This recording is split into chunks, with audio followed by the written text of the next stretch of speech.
오늘 우리에게 주시는 하나님의 말씀은 이사야 6장 13절의 말씀입니다. 이사야 6장 13절 한 절 말씀을 우리 함께 봉독하도록 하겠습니다. 같이 읽습니다. 그 중에 10분의 1이 아직 남아 있을지라도 이것도 황폐하게 될 것이나 밤나무와 상수리 나무가 배임을 당하여도 그 그루터기는 남아있는 것 같이 거룩한 씨가 이 땅의 그루터기니라 하시더라. 아멘. 기도드립니다. 살아계신 하나님의 영이시여, 이 시간 우리들 가운데 임재하여 주시옵소서. 주의 말씀을 전하는 종의 입술을 주장하셔서 온전히 하나님의 말씀만 선포되게 하시옵고, 말씀을 듣는 저희의 귀와 마음을 열어주셔서 주의 말씀 따라 살아갈 수 있게 하옵소서. 예수님 이름으로 기원하옵나이다. 아멘. 오늘 우리는 이사야 6장 13절 한 절 말씀을 읽었습니다마는 사실 이사야 6장 전체가 이어져 있는, 이사야 선지자가 신탁을 받는 그런 내용으로 이렇게 이루어져 있는 책입니다. 이사야 선지자가 소명받는 장면, 우리가 앞선 본문이라 읽지는 않았지만 여러분들 기억하고 계신 분들 있을 거예요. 이사야 선지자가 이 보좌에 앉아 계신 하나님을 봅니다. 이 하나님뿐만 아니라 하나님 입고 계신 옷자락이 성전에 가득 이렇게 채워지고, 또 천사들이 6개의 날개에 달린 천사들이, 이 스랍들이라고 그러죠. 그 천사들이 이 하나님을 모시고 곁에서 이렇게 있는 그런 장면을 봅니다. 이 천사들의 찬송 소리가 문지방 가득 이렇게 울리는 그런 장엄한 장면을 보고, 이 거룩한 연기로 그 성전이 이렇게 채워져 있는 것을 이사야 선지자가 봅니다. 그리고서는 그가 이제 혼자 뱉는 말이 이제 망했다. 이 입술이 부정한 자기가, 이 죄인이 이 하나님의 거룩한 모습을 봤으니 이제 도리 없이 죽게 됐다고, 망했다고 한탄합니다. 그러자 한 천사가 숯불을 부젓가락으로 이렇게 집어와 가지고 이사야 선지자의 입술에 가져다 댑니다. 이 정화시키는 거죠. 그러면서 네 죄가 사해졌다, 그런 음성을 듣습니다. 그때 하나님께로부터 한 음성을 듣지요. 이 스크린에 영어로 이렇게 써 있어서 우리가 잘 알려져 있는 말씀입니다마는, 이 하나님께서 내가 누구를 보내며 누가 우리를 위해서 갈고 하는 그 음성을 이사야가 듣습니다. 그리고서는 내가 여기 있나이다, 나를 보내소서 하고서는 이사야 선지자가 대답하지요.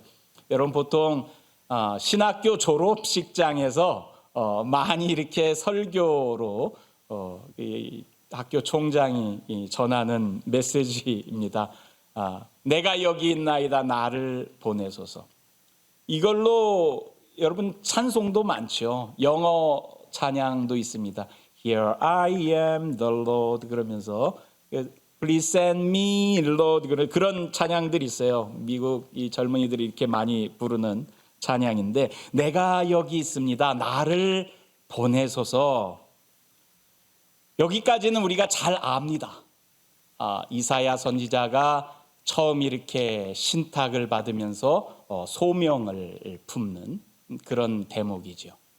근데 여러분, 신탁 내용도 아십니까?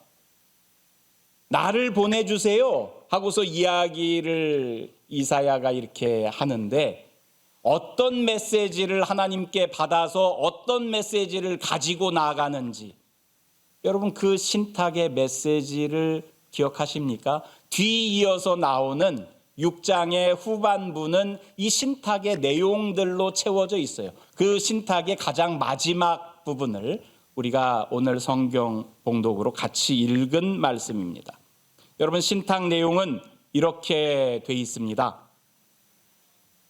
너희가 이 말을 전해라. 예, 하나님께서 이제 너가 이 말을 전하라고 이사야에게 주시는 말씀이죠. 너희가 듣기는 들어도 깨닫지 못할 것이요 보기는 보아도 알지 못하리라. 이렇게 전하라는 거예요. 하나님의 말씀을 들어도 너희들이 깨닫지 못할 거야. 하나님의 말씀을 봐도 너희들이 알지 못할 거야. 가서 이 백성의 마음을 둔하게 만들어 그들의 귀가 막히고 그들의 눈이 감기게 하라. 선지자에게 뭔가 이렇게 소망이 있는 메시지를 전하라고 주시는 게 아니라 이 백성들 귀가 막히게 만들어라. 눈이 감기게 해라. 내가 염려하건대. 하나님이 염려한다는 거예요. 뭘 염려해요? 그들이 눈으로 보고 귀로 듣고 마음으로 깨닫고 다시 돌아와 고침받을까 하노라. 여러분, 하나님께서 지금 화가 단단히 나신 것 같아요. 그죠? 이 백성들이 행여라도 깨달아서 고침받을까, 회개할까 염려되니까 너 가서 이들이 앞으로는 들어도 알지 못하고 봐도 깨닫지 못하고 그렇게 눈과 귀를 이렇게 닫으라는 그 메시지를 전해라. 이렇게 말씀합니다. 하나님이 화가 단단히 나신 것 같아요. 그러자 이사야 선지자가 하나님께 묻습니다. 주여, 어느 때까지입니까? 언제까지 그럼 제가 그 메시지를 전하면 되겠습니까? 주님께서 이렇게 대답하십니다. 성읍들은 황폐하여 주민이 없으며 가옥들에는 사람이 없고 이 토지는 황폐하게 되며 여호와께서 사람들을 멀리 옮기셔서 이 땅 가운데 황폐한 곳이 많을 때까지니라. 이 땅이 황폐해질 때까지, 남은 자들이 얼마 안 될 때까지 네가 그 절망스러운 메시지를 계속 전하라는 거죠. 여러분, 상황이 절망스러워 보입니다. 황폐해질 그 땅의 모습이 그려집니까? 실제로 여러분, 이스라엘이 멸망하고 아수르로 포로들이 이렇게 끌려갑니다. 다 끌려갑니다. 쓸만한 사람들은 다 끌려가요. 인재들은 인재대로 끌려가고요. 젊은 사람은 젊은 사람대로 끌려갑니다. 나이 어린 사람은 동량으로 끌려가죠. 여러분, 늙고 힘없고 쓸모없다고 생각되는 사람들만 그 땅에 남고 다른 사람들은 다 아수르에 의해서 끌려가는 상황이 이제 펼쳐집니다. 황폐해지죠. 이스라엘 땅이 황폐해집니다. 머지않아 유다 땅도 황폐해집니다. 여러분들도 인생 가운데서 지금 그려지는 전경의 모습은 아닐지라도 내 인생 속에서 내가 점점 황폐해져 간다, 그런 느낌을 가질 때가 있지 않습니까? 내게서 소망이 점점 이렇게 모래를 움켜주었을 때 흘러내리는 것처럼 뭔가 소망이 내게서 사라져가는 것 같고, 더 이상 내가 무슨 비전이나 소망을 품지 못하는 것 같아. 몸이 예전 같지 않고 나이가 점점 들어가고 뭐 이루어 놓은 것은 없는데, 그런 생각들 들 때 있지 않습니까?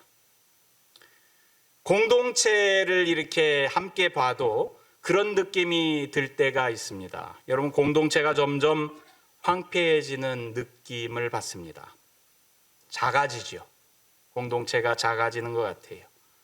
코로나 여파가 지나간 다음에 여러분, 공동체에 오지 않는 가정들이 많아졌죠. 공동체에 출석하고 함께하는 식구들의 규모가 작아졌습니다. 어느덧 영어권 우리 자녀들이 사라졌어요. 그죠?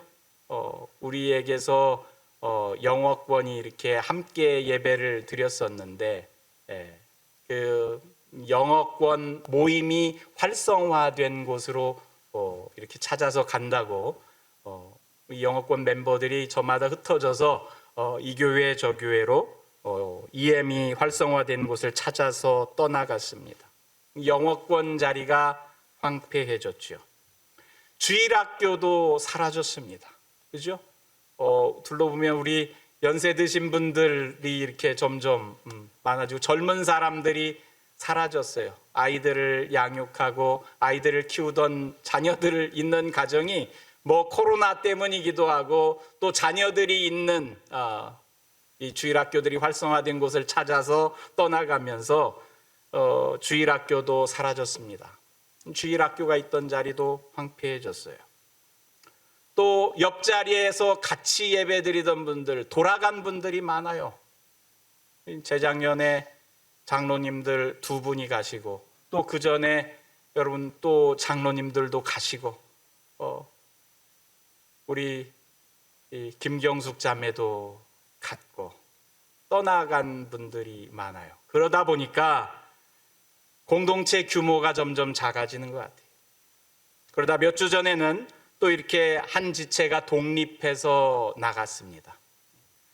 30명, 40명 모이다가 또 10명이 이렇게 떨어져 나가면서 이제 20명, 30명 모입니다. 요즘 세상을 보면 어떻습니까? 여러분, 세상은 점점 규모를 자랑합니다. 규모를 자랑해요. 많은 수의 것들을 자랑합니다. 수의 많음을 자랑하지요. 여러분, 제가 대학에 다닐 때만 해도 교양 필독 도서 중에 하나가 작은 것이 아름답다라는 책이었어요. 경제학 서적인데 여러분, 작은 것이 아름답다. 근데 요즘은 더 이상 작은 것이 아름답다고 이야기하면서 읽는 사람들이 많지 않은 것 같습니다. 작은 것 그리고 적은 것, 이것들에 대해서 매력을 느끼지 않아요. 그런 것들이 매력을 잃어버린 시대가 되었습니다. 여러분, 자본주의의 기본이 뭐예요? 대량 생산 또 대량 판매지요. 많이 만들어서 많이 파는 것, 고객을 많이 이렇게 유치하는 것. 이 자본주의가 가장 활성화될 때 제국주의가 왜 일어났어요? 시장을 확보하기 위해서 제국주의가 벌어진 것 아닙니까? 자기 물건들을 가져다가 팔려고, 또 원자재를 거저 빼앗다시피 해서 수탈해서 가져오려고. 이 자본주의가 한창 이렇게 커나갈 때 그래서 제국주의들이 생겼어요. 여러분, 세계의 그 소득 수준이 높은 나라들, 한국이 그 가운데 이렇게 끼어들기 시작했을 때 한국을 보면서 사람들이 굉장히 놀라워하고 경이롭게 여기면서 찬탄했던 것 가운데 하나가 세상에 수탈해 본 경험이 없는 나라인데, 제국주의를 가져본 적이 없는 나라인데, 도리어 수탈당한 나라인데, 그런데 그렇게 성장해서 저만한 소득 수준을 올리는 나라가 됐다 해서 세계가 깜짝 놀랐어요. 다른 나라들은 다 제국주의의 역사를 가지고 있는 나라예요. 빼앗은 것을 토대로 부를 쌓았는데 한국은 역사 가운데 빼앗긴 적은 있어도 빼앗아 본 적이 없잖아요. 여러분, 우리가 한국인이라는 데 대해서 그런 역사적인 측면의 자부심을 가질 수 있다고 외국 사람들이 이렇게 평가하는 대목들도 있어요. 그런데 오늘날 자본주의 시대를 보면은요, 다 숫자가 많은 것들을 찬양하지 적어진 것, 작아진 것, 이것에 대해서는 귀하게 여기지 않습니다. 남아서 쓰레기가 될지라도 무조건 많이 만들어야 돼. 그리고 많이 팔아야 돼. 고객을 많이 유치해야 돼. 이게 오늘날 세상의 비전입니다. 교회도 여러분 이런 그 이데올로기 가운데서 자유롭지 않지요. 교회가 뭘 자랑합니까? 교회도 숫자를 자랑해요. 한국 교회가 얼마만큼 성장했다. 기독교인 숫자가 얼마가 되었다. 이런 것들을 자랑하고 여러분, 교회도 교인 수를 자랑합니다. 10,000명 넘는 대형 교회들이 모델이에요.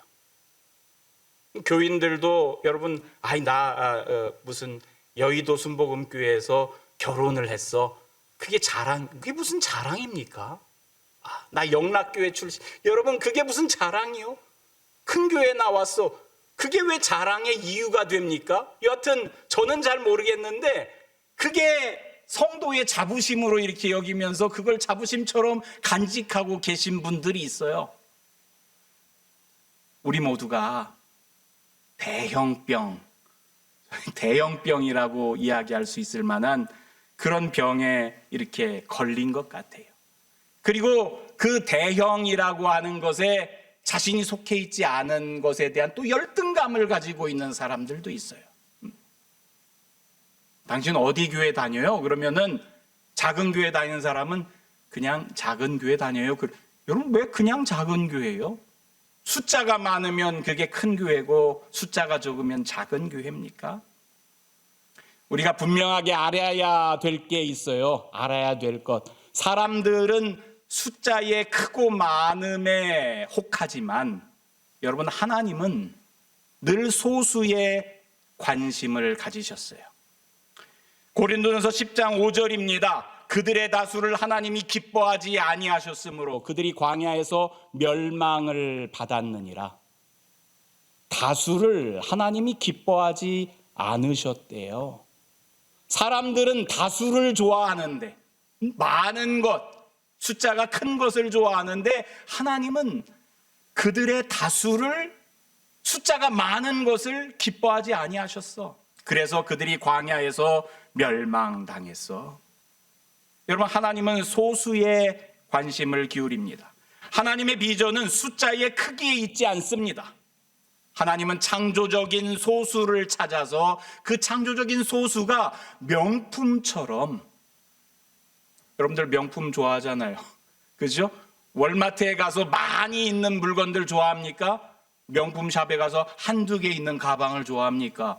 사실 우리가 진짜 좋아하는 것은, 진짜 가치 있는 것은 그런 명품이지요. 하나님도 창조적인 적은 수의 사람을 찾아서 명품처럼 그들을 닦아 나가십니다.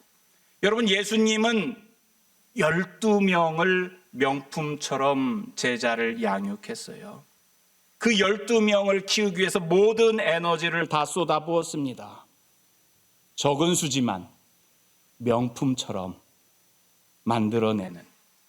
여러분, 제자들은 어땠어요? 예수님의 제자들은 들판에 있는 5,000명 숫자를 바라봅니다. 이 사람들이죠. 그런데 주님은 물고기 2마리, 보리떡 5개 가진 한 소년을 바라봐요. 오병이어 기적이 이루어지기 전에 저 5,000명을 보면서 어떡해, 저들을 어떻게 먹여? 이런 것이 제자들의 시야고, 예수님의 시야에 잡힌 것은 한 작은 아이가 가진, 여러분, 오병이어. 많은 사람은 양 99마리를 관리하는 일에 더 관심을 갖지만 우리 주님은 잃어버린 양 1마리를 더 관심을 갖습니다. 여러분, 사람의 관심은 다수를 만드는 거지만 하나님의 관심은 늘 창조적인 소수를 찾는 일입니다. 폐허 속에서도 남은 자를 찾는 일이 하나님께서 행하신 일이요. 우리들은 다수가 소수로 바뀌었을 때 당황하지요. 허전함을 느낍니다. 고개를 들려서 왼쪽 편을 보면 저 자리들이 많이 비었네, 그러면서 허전해합니다.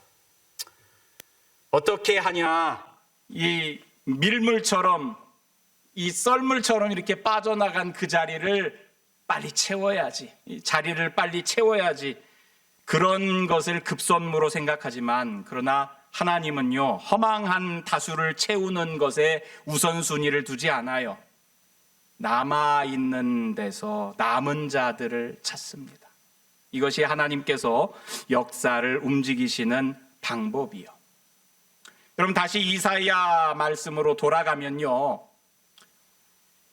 언제까지 이 황폐해질 일이 언제까지 진행되겠습니까? 다 황폐해지고 나서 마지막 우리가 오늘 본문으로 읽은 말씀이지요. 그 중에 10분의 1이 아직 남아있을지라도 이것도 황폐하게 될 것이나, 아까 이스라엘 땅이 다 사람들도 끌려가고 뭐 농사지을 땅도 황폐해지고 10분의 1만 남았어. 지금 90%는 다 황폐해졌어. 10분의 1 남았어도 이것도 황폐하게 될 거래요. 그리고 뭐라고 그래요? 밤나무와 상수리 나무가 배임을 당하여도 그 그루터기는 남아있는 것 같이 거룩한 씨가 이 땅에 그루터기니라. 여러분, 10분의 9가 이미 배임을 당했습니다. 이제 10분의 1만 남았어요. 근데 이 10분의 1 남은 것도 황폐함 가운데 삼켜져 버립니다. 90%가 아니라 이제 99%가 사라졌어요. 마치 이스라엘의 모든 백성이 거의 아시리아의 포로로 끌려가고 나서 허리케인이나 무슨 토네이도가 지나간 자리처럼 그렇게 다 황폐해진 그 자리, 집들도 부서지고 사람도 없고, 여러분 처참하겠죠.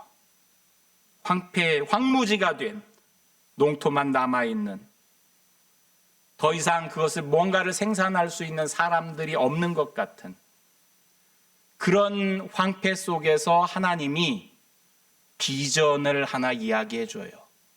거룩한 씨, 그것이 이 땅의 그루터기니라 그래요. 다 없어졌어요. 나무도 멀쩡하게 있는 나무가 없어. 나무도 다 베이고 잘라졌어. 그냥 밑둥만 남았죠. 이 밑둥을 우리는 그루터기라고 부릅니다. 그죠? 밑둥만 남았어. 이 나무 밑둥, 그루터기가 할 수 있는 게 뭐가 있어요?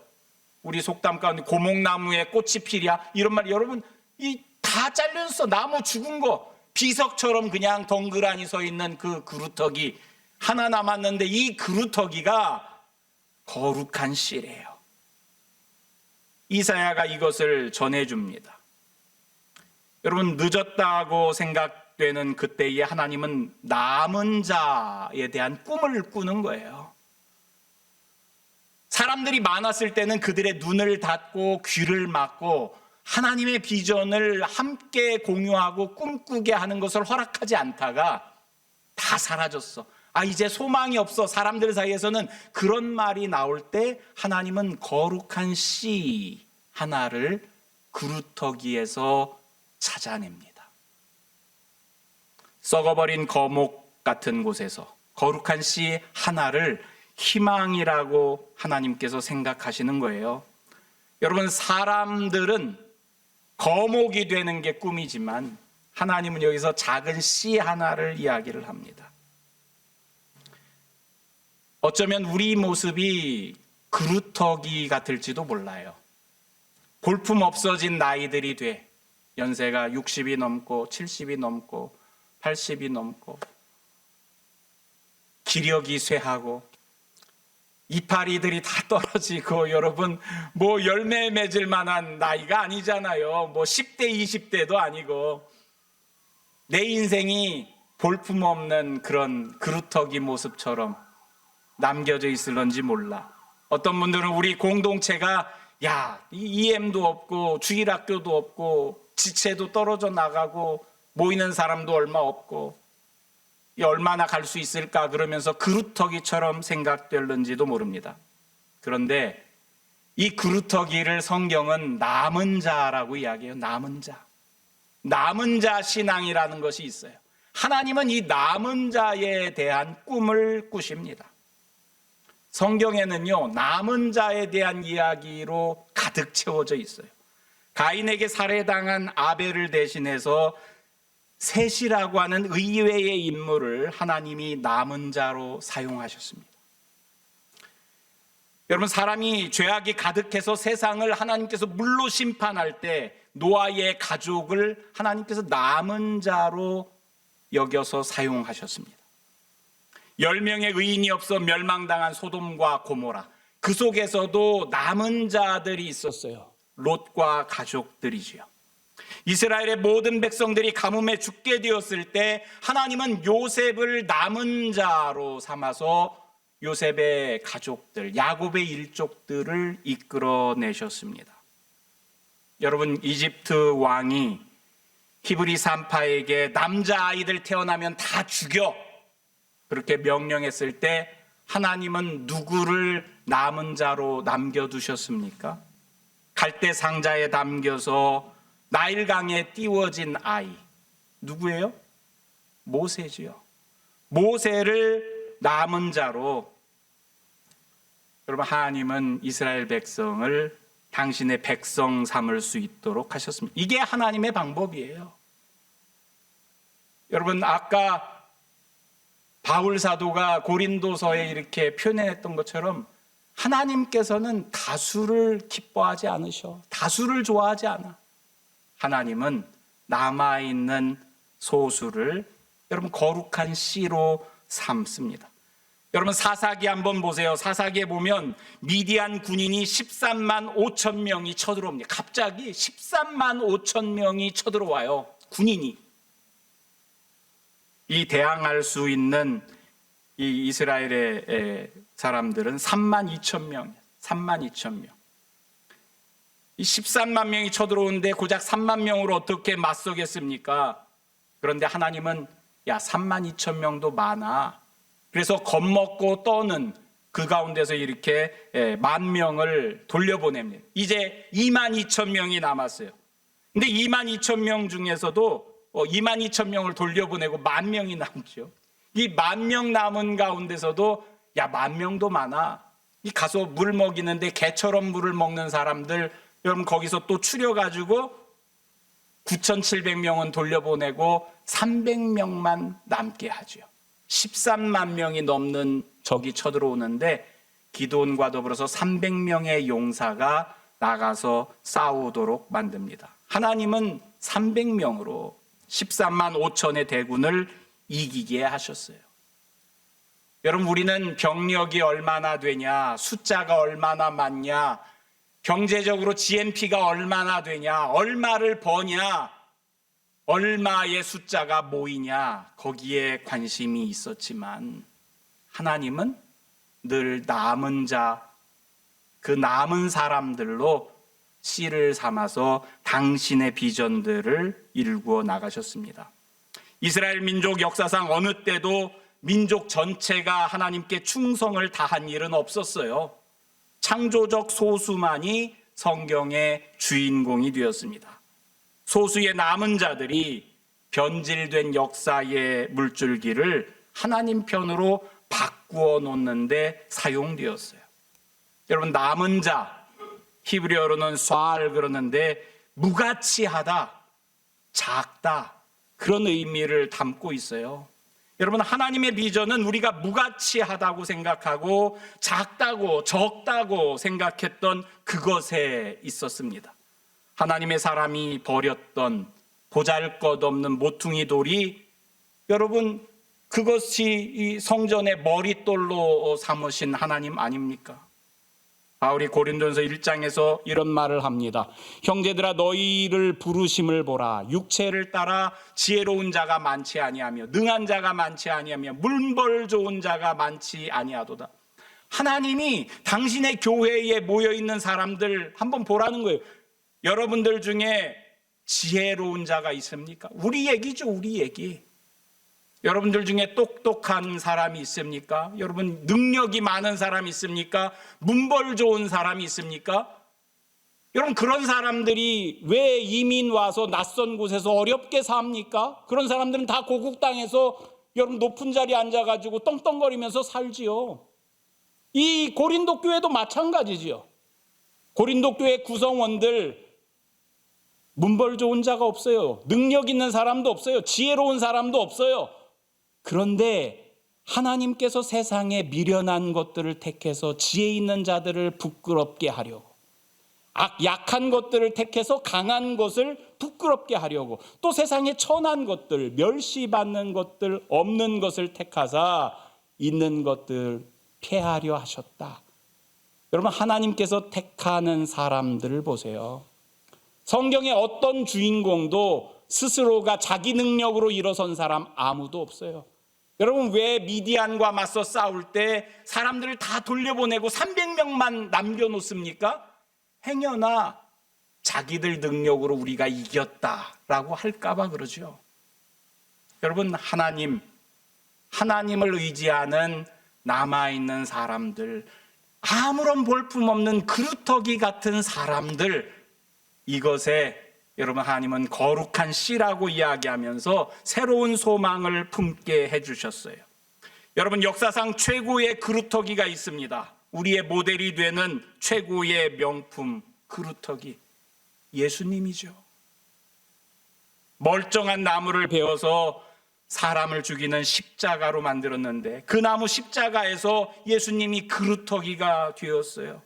옆구리에서 흘리신 마지막 피 한 방울이 사망을 알리는 신호였는데, 여러분, 그 피가 죄인인 우리들조차도 하나님의 자녀라는 명품으로 다시금 태어나게 만드는 거룩한 씨앗이 되었습니다.